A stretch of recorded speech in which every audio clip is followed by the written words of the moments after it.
une réussite. Bonjour à tous, bonsoir chers abonnés, chers amis. Et oui, je suis allé voir en ce jeudi de l'Ascension ensoleillé ce film que moi personnellement, je vais dire j'attendais, avec d'autres bien sûr, mais qui est Top Gun Maverick parce que j'ai grandi déjà avec, j'ai grandi avec le premier Top Gun. Quand le premier était sorti, j'avais 13 ans et moi j'avais bien apprécié le film, l'ambiance un peu, même la photographie aussi si chère à se regretter Tony Scott. Et, et là oui, je me suis dit, moi étant quelqu'un qui aime beaucoup les avions, l'aviation, je me suis dit qu'il ne fallait pas que je manque d'aller voir le nouveau film, la suite, l'héritage de Top Gun Maverick, et retrouver ce héros que l'on attendait depuis plus de maintenant 40 ans, à peu près 30, plus de 30 piges, pas encore 40 ans, mais plus de 30 piges, réalisé par Joseph Kosinski. Alors Joseph Kosinski qui n'est pas non plus n'importe qui, puisqu'il nous a réalisé deux autres films que personnellement moi j'ai bien aimé, qui est Oblivion, excellent, et Tron Legacy, que beaucoup n'ont pas apprécié. Moi j'aime bien, moi c'est un film que j'aime bien, pareil. Et là, il revient aussi dans cet héritage, Le réalisateur est né en 1974, donc il est aussi marqué par cette culture, et il a créé donc une suite à Top Gun Maverick avec un casting. Au casting, on a de nouveau l'inénarrable, le grand, le fringant Tom Cruise, mais aussi on retrouve Val Kilmer dans le rôle de Iceman, le fameux Iceman qui est devenu maintenant amiral, avec Jennifer Connelly, avec Miles Teller, pardon, j'ai écorché son prénom et son nom, mais aussi Monica Barbaro dans le rôle des pilotes aussi, qui est très bien fait, et bien sûr mon préféré, mon acteur préféré, Ed Harris. Ah, c'est quand je fais Ed Harris, moi j'aime bien. Bref, alors l'histoire de ce nouveau Top Gun, parce qu'on peut dire que c'est un nouveau Top Gun, parce qu'ils ont eu l'intelligence, je veux dire, de ne pas avoir fait ni un remake, ni un reboot. Au contraire, c'est une prolongation, on peut voir là une continuité. C'est un nouveau Top Gun, mais qui ne soit ni un remake ni un reboot, et c'est très intelligent, j'en reviendrai pourquoi. Alors, dans cette histoire, qu'est-ce que c'est? Alors, on retrouve Maverick, comme ça, qui va être appelé pour instruire des pilotes, les meilleurs des meilleurs, les Top Gun, pour instruire des pilotes, pour une mission spéciale, quelque part dans le monde, on ne sait pas d'ailleurs où ça se trouve, peut-être imaginez, quelque part en territoire ennemi, une mission pour aller détruire une base, un centre d'uranium, je ne sais pas, sur une base secrète ennemie, perdue au cœur des montagnes, gros dépôt d'uranium que des méchants doivent utiliser, etc. Donc bref, ils sont chargés de le détruire, c'est une mission délicate, et il faut faire appel aux meilleurs des meilleurs, et pour instruire ces meilleurs, ils appellent le meilleur d'entre tous, le capitaine Maverick, qui justement est à même d'instruire une nouvelle équipe un petit peu sur proposition de son ami Iceman, Kaczynski, je crois qu'il s'appelle comme ça dans le film, enfin je connais son pseudo, mais voilà, et qui est très très malade et qui a dit que c'était le meilleur malgré les états de service du personnage. On sait que c'est un personnage assez rebelle, même si ce côté rebelle est un petit peu amélioré avec le temps, au contraire on y reviendra, mais ils savent que c'est le meilleur pour une mission qui va le lander. Et dans cette mission, dans cette équipe, avec ces pilotes qui doivent faire, il y a le fils, si vous vous souvenez, je parle de ceux qui ont vu le premier, si vous avez vu le premier, le fils de Goose, je ne vais pas spoiler, mais bon, si vous avez vu, vous savez qu'il meurt à la fin, une espèce quand il s'écrase dans l'eau, et puis que, voilà, il a dû se briser la nuque, enfin bref, voilà. Un accident, il s'est toujours reproché quelque chose, et son fils qui est dedans, on apprend qu'il a caché le dossier parce qu'il ne voulait pas qu'il subisse le même sort que son père, et là il l'a dans son équipe. Alors il va y avoir cette confrontation bien amenée entre le fils et l'autre qui veut se dépasser, montrer qu'il peut être un bon pilote, puis lui il veut pas il veut pas être la cause de la mort à nouveau du fils de son ancien ami, enfin bref, voilà, c'est très bien fait à ce niveau-là. Et franchement, ce que j'ai pensé du film, et ben moi, c'est comme je vous ai dit, c'est une véritable pépite, une réussite totale. Et franchement, j'ai passé 2h15 accroché à mon siège et j'ai retrouvé un petit peu mes impressions d'enfant, enfin d'enfant, de jeune préado de 13 ans quand il était allé voir la première fois Top Gun, puis il voyait ces avions qui décollaient dans le ciel. J'étais vraiment à fond parce que tout est fait dans ce film, l'intrigue, les rebondissements, les scènes d'entraînement, le combat aérien, tout, c'est vraiment, ça vous prend, ça vous lâche pas et vous voyez pas le temps passer. Et franchement, voilà, la musique en plus, hein, la musique, je crois qu'il y a oui, c'est pas Jerry Goldsmith, c'est l'autre, peu importe. Ils ont repris un peu le thème voilà, mais remodifié, retravaillé, tout ça, puis ça accompagne bien l'action. C'est vraiment bien fait. Et Tom Cruise qui a abandonné ce côté un petit peu bling bling cher aux années 80, mais c'est voilà, pour s'apaiser un peu, pour donner un personnage beaucoup plus crédible. Il a quand même 60 ans, donc il a plus la maturité. Bref, c'est super bien fait, et franchement, ouais. Alors, c'est pas un remake, c'est pas un reboot, et c'est ça, ils ont pas fait l'erreur de faire un remake, un énième remake. Alors, il y a la nostalgie dès l'intro, j'ai envie de dire dès le générique d'introduction, il y a de nouveau un petit peu cette intro sur le porte-avions avec la musique, un peu la musique rock, tout ça, puis le thème aussi du premier Top Gun. Ils se sont fait plaisir, on voit qu'ils se sont fait plaisir. Ils ont même repris aussi le filtre jaune particulier à Tony Scott. Voilà, puis même dans une scène où on voit aussi Tom Cruise et puis son supérieur qui discute de l'autre, il est derrière son bureau et puis il y a les raies du soleil, les rayons du soleil qui traversent les stores. Comme il y avait cette scène là dans le premier, avec ce grain particulier, on sent que c'est une référence à Tony Scott. Mais voilà, et puis il y a aussi le fait, quand il arrive, quand il regarde, quand la caméra se pose dans le hangar, et puis il y a aussi il y a Tom Cruise qui est là en train de regarder, il y a toutes les photos, la nostalgie est bien dosée, je veux dire, c'est pas comme ça, on va te dire hop, non, c'est juste au tout début du film, comme ça c'est posé, ils se sont fait plaisir. Alors bien sûr, voilà, jusqu'au moment où il va enfiler où il ouvre son casier et enfile son fameux blouson, hein, le fameux blouson qu'il a gardé depuis plus de 30 ans. Et puis après, quand il découvre la moto et puis qu'il va comme ça, là voilà, c'est le seul moment nostalgie. Et franchement, ça passe parce que le film ne repose pas sur la nostalgie. C'est pas, on pourrait croire que ça va être un film de boomer, mais non, ce n'est pas un film de boomer, bien au contraire. Alors oui, les boomers peuvent regarder, mais aussi les jeunes, j'ai dire, qui n'ont jamais vu, qui n'ont pas baigné dans la culture Top Gun, peuvent aller voir ce film, pas besoin d'avoir vu le premier pour comprendre le suivant, d'autant plus que j'ai envie de dire c'est un film qui justement, par son thème, réunit deux générations, puisqu'on voit Tom Cruise devenir chef instructeur d'une nouvelle génération de pilotes, qui va marcher avec des nouveaux codes, qui va marcher avec des nouvelles règles, etc., où il va leur apprendre comme ça. Voilà, il y a aussi cette formation d'instructeur qui d'ailleurs m'a fait penser un petit peu à un autre film que j'avais bien aimé aussi, avec Clint Eastwood, et qui est Maître de guerre. C'est pareil, on va chercher un vétéran pour former des soldats comme ça. Alors c'est pas le même genre, hein, là, les autres c'est des gens qu'on va apprendre à être des Marines, des mecs de la rue qu'on va apprendre à faire des Marines, des hommes, puis là on a quand même des pilotes confirmés, qui va falloir former pour une mission spéciale.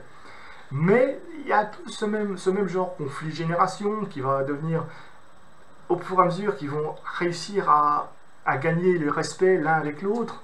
Et ouais, ça marche bien, d'autant plus qu'il y a un petit peu des choses qu'on retrouve dans l'armée, c'est-à-dire le côté, quand il prend, par exemple, il arrive à le premier cours qu'il va leur faire, il arrive avec le manuel d'instruction. Vous connaissez le manuel d'instruction? Vous l'avez lu, le potassé? Poum! Allez, hop là! À la corbeille. Pourquoi? Parce que dans l'armée, enfin dans toutes les armées, que ce soit dans l'aviation, l'US Navy, ou que ce soit partout ailleurs, c'est bien d'avoir la théorie. Mais si on n'a pas la pratique, voilà, la pratique, il y a des choses qu'on n'acquiert pas, surtout dans l'armée, on a des choses qu'on n'acquiert pas dans les livres ou dans les traités, dans les manuels, des choses que, voilà, on sait, et ça c'est bien montré dans le film. Il leur montre que oui, vous devez faire place à l'instinct, parce que c'est souvent l'instinct qui vous sauve de situations. C'est pas ce que vous avez appris sur vos traités, sur vos manuels. qui va vous être utile au combat. Et il y a aussi le côté aussi former un groupe, former une cohésion par le jeu, par exemple. On les voit à un moment donné qui jouent aux espèces de football américain modifié. Le colonel qui est là, qui le regarde, l'amiral, interprété par Daris, qui le regarde, mais qu'est-ce que vous faites, lieutenant? Vous n'étiez pas en train de donner là, je donne des cours, je suis en train de les laisser jouer pour avoir, voilà, ils forment une certaine cohésion. La cohésion ne s'acquiert pas au combat, elle s'acquiert aussi par des moments. Tous les militaires vous le diront, c'est des moments, les binômes par exemple vont aller boire une bière ensemble, vont aller faire des choses, des activités, mais c'est comme ça que le groupe se forme, en faisant des activités annexes. Et ça c'est bien montré avec cette partie de football américain sur la plage. C'est des choses comme ça qui... Alors il y a deux choses qui m'ont un petit peu fait sortir un petit peu de ce film, où je me suis dit, bah, c'est vraiment du cinéma.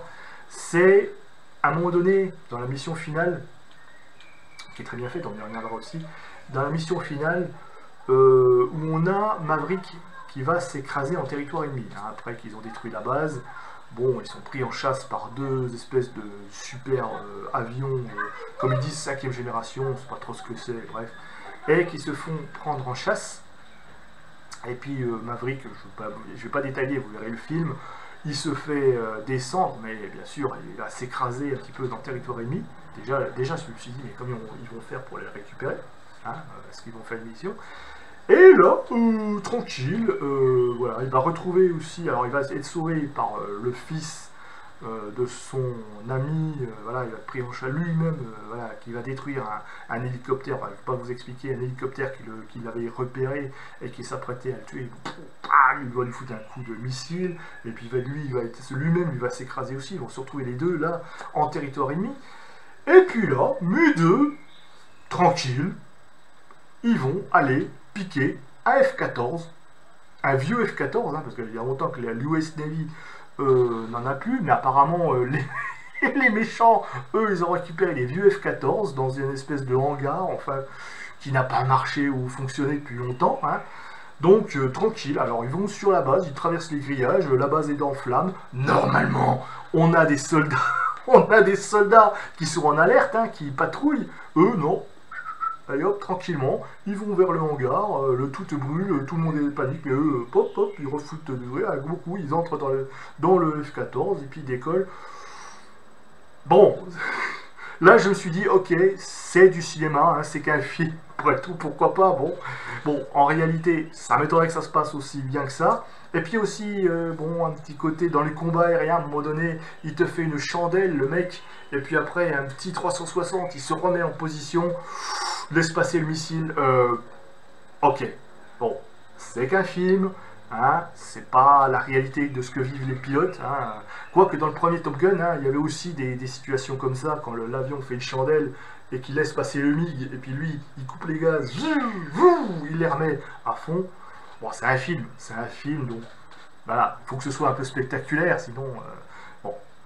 Mais à part ça, oui, les scènes d'action sont très très bien montées. Alors s'il y a des CGI, je pense qu'il y en a, eh bien ça passe, parce que, voilà, on est vraiment immergé dans un combat aérien, ça, on est au-dessus, on est en bas, ça s'inverse, ça va dans tous les coins, on est aussi désorienté que les pilotes, on sent leur tension, leur charge, quand ils se prennent des jets dans la face, ça se voit, c'est crédible jusqu'au bout, c'est vraiment, alors j'ai regardé un peu le générique à la fin, ils ont effectivement été conseillés par des pilotes, des véritables pilotes, qui leur a dit un peu, je pense qu'il a dû leur montrer ce que eux ils subissaient, parce que c'est vrai que c'est très physique, hein, les pilotes de chasse, hein. Moi je vous dis ça, quand j'étais gosse, j'aurais voulu être pilote de chasse, hein. Je le dis, hein, après Top Gun, je me suis dit, oh, ça devait bien être Top Gun, c'est un des métiers, parce que j'en ai plusieurs que j'aurais voulu faire, et je me suis dit, ouais, je veux être pilote de chasse. Bon, quand j'ai vu déjà, le niveau en maths qu'il fallait, et que moi je suis une truffe en maths, et puis en plus, voilà, physiquement, je suis pas très sportif non plus. Voilà, je me suis contenté depuis de voir les avions en l'air. Bref, petite parenthèse que je ferme, mais franchement, c'est exceptionnel. Ils arrivent à vous faire retranscrire ça, il n'y a pas de... Et puis la musique temps, qui est vraiment bien faite, quoi. Franchement, oui, moi j'ai passé un bon moment devant ce film, à tel point que j'attends qu'il sorte en DVD et en Blu-ray, et il ira rejoindre ma collection de DVD, ma vidéothèque, où je le mettrai à côté de Top Gun. Et franchement, voilà, j'ai passé un bon moment. J'ai passé un bon moment devant ce film et que je vous encourage à aller voir parce que je pense qu'il a de bonnes chances d'être nommé pour les Oscars. Je fais même les paris qu'il en gagnera 3 Oscars. Alors peut-être pas celui du meilleur film, on verra. L'année n'est pas encore terminée. Mais au moins, il aura, allez, pour les effets spéciaux, pour le son peut-être, pour les effets visuels, tout ce que vous voulez, je pense qu'il va gagner 2-3 Oscars. Peut-être même le meilleur réalisateur, pourquoi pas, on verra, en fonction peut-être des meilleurs films. Jusqu'à présent, je suis désolé, là c'est le film qui m'a le plus impressionné et c'est le meilleur film que j'ai vu de l'année. Je vous le dis, après The Batman, là c'est le meilleur film de l'année, là je suis estomaqué, je suis époustouflé, il n'y a pas de mots. C'est vraiment un film que j'ai pas vu depuis longtemps, un film comme ça, un film qui vous prend aux tripes, un film qui ne vous fait pas décoller, un vieux blockbuster à l'ancienne, qui joue un peu sur les deux registres, la nostalgie sans trop en faire, et puis la modernité, tout ça, ça relie les deux, et moi j'étais dans mon fauteuil, waouh, j'avais retrouvé mes impressions de gosse, et franchement, bravo Monsieur Kosinski, parce que vous avez fait un travail exceptionnel, et puis surtout Tom Cruise qui reprend son rôle, voilà, alors bien sûr, oui, il y a moins de romance, il y a moins de bling bling, il y a moins de choses, mais j'ai envie de dire tant mieux. C'est un film des années 80, le premier Top Gun, on était dans l'ambiance années 80, là on est en 2022, voilà, c'est plus la même ambiance, c'est plus la même chose, mais c'est très intelligent, c'est très bien écrit, c'est très bien amené. Il y a aussi Val Kilmer qui, je pense qu'il doit être très malade aussi, parce qu'on ne le voit pas longtemps, et puis en fait ils font référence aussi à la maladie que son personnage a dans le film, et qui je pense qu'il a réellement, je crois qu'il y avait eu des problèmes de santé, donc c'est pour ça on le voit malade dans le film, comme il y est dans la vraie vie. Et franchement, tous les acteurs sont vraiment, c'est vraiment au top. Et voilà, j'ai plus de mots à dire pour ce film, juste à vous encourager d'aller le voir, parce que vous allez passer un très très bon moment. Il n'y a pas de longueur, c'est bien écrit, il y a des rebondissements, il y a des choses comme ça, il y a des accidents, il y a aussi une remise en question même du personnage de Tom Cruise, incarné par Tom Cruise, dans le film, face à face avec le fils de son ancien ami, tout ça, il y a une confiance qui doit s'instaurer entre les deux, puis leur dire que oui, le passé c'est le passé, que maintenant il faut que tu m'acceptes, tout ça.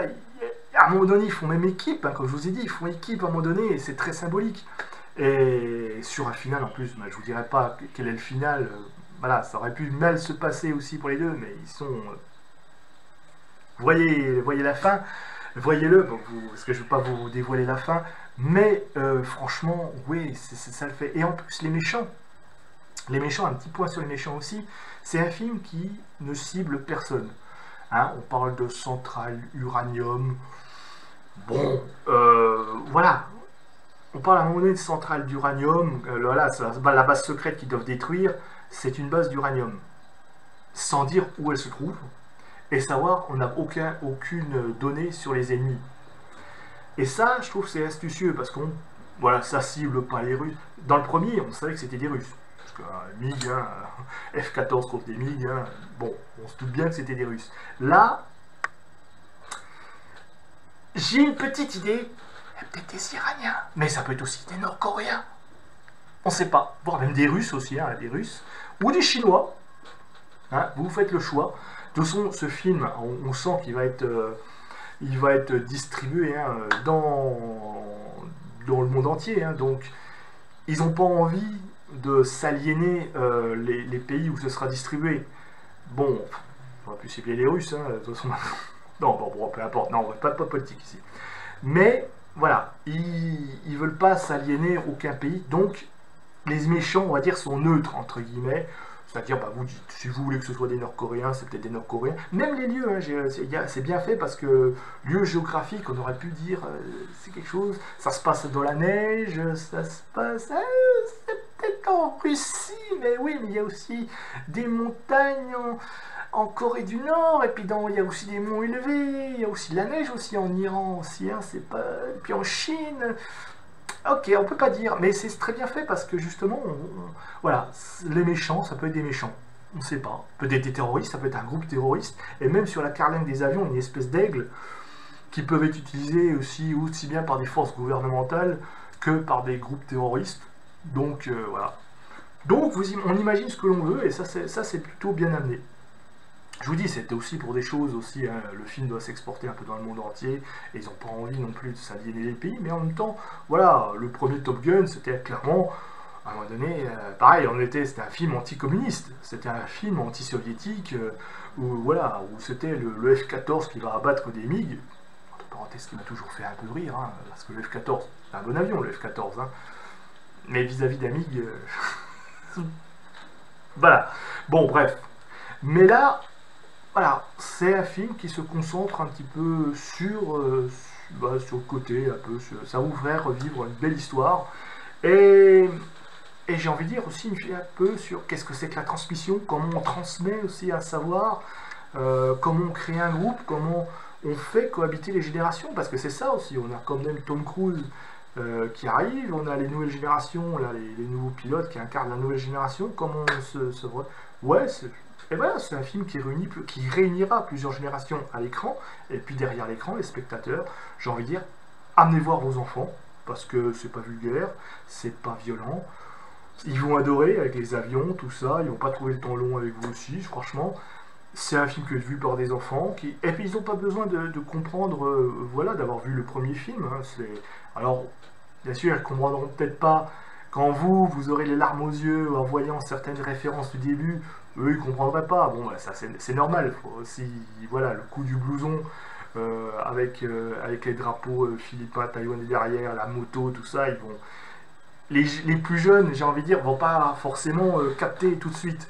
Mais bon, ça, voilà. À part ça, c'est un film voilà, c'est un film d'aujourd'hui. C'est une prolongation. C'est même pas une suite, c'est une prolongation d'un vieux film, d'un projet. Et puis voilà, on le trouve comme ça. Franchement, moi, je vous le dis, il sera dans mon, d'ores et déjà, alors l'année n'est pas encore écoulée, hein, il me reste encore quelques temps, hein, j'espère, d'autres films à découvrir, mais il sera dans mon top de l'année. Ça, c'est clair, c'est peut-être même qu'il sera dans mon top des tops, hein, pour pas faire de mauvais jeux de mots. Et il sera, ouais, peut-être dans mon top 5 des films de l'année. Et je vous dis, c'est un film Oscar. C'est un film Oscar. Je vous fais le pari. Là, maintenant, on est le 26 mai 2022. Je vous dis qu'il va gagner 2 ou 3 Oscars. Je ne sais pas s'il sera le meilleur film, mais il va gagner au moins 2 ou 3 Oscars, c'est clair. Il va être nommé et il va gagner 2-3 Oscars. Je vous le fais le pari. On verra si j'ai raison ou pas. Sur ce, mes amis, qu'est-ce que je peux vous dire de plus? Allez voir. Franchement, allez voir ce film. Et si vous aimez les bons vieux blockbusters à l'ancienne, vous allez aimer, vous allez kiffer. Bon, je vous dis, le scénario, c'est une mission classique, mais tellement bien faite, quoi. Je veux dire, on a envie d'y croire, ça rappelle un peu, je vous dis, ça rappelle le Maître de guerre, avec Clint Eastwood. Au point de vue comme ça, on a le vieux qui entraîne les nouveaux. Il leur montre aussi que voilà, c'est des choses militaires de base, quoi.